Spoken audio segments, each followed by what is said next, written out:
नमस्कार दर्शक बंधु राशन कार्ड को नहीं आसला बड़ खबर तो चलतु पूरा डिटेल सहित जाना राज्य सरकार राशन कार्ड को नहीं कौन कौन नुआ अपडेट आनी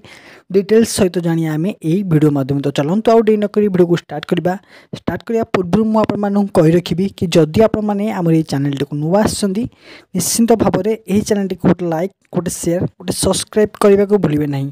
तो आपण तो जानते कि राशन कार्ड को नहीं राज्य सरकार बहुत सारा भल भल सुविधा नहीं आसुँच जेपरिक एबे नुआ राशन कार्ड आपण मान पाखु जाइथिबो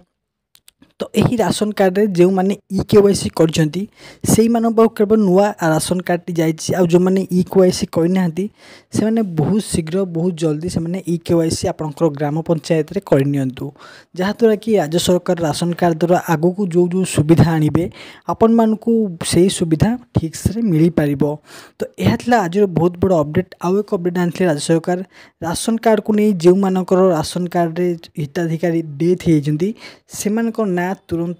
काटा आउ जदि पछे राज्य सरकार जानती ताहले यह राशन कार्ड आपंकर संपूर्ण भाव में बातिल हो पारे। चलतु आज वीडियो किपर लगे कमेंट माध्यम निश्चिंत भाव जनइबे। तो आज वीडियो मुझे रखुची जय जगन्नाथ।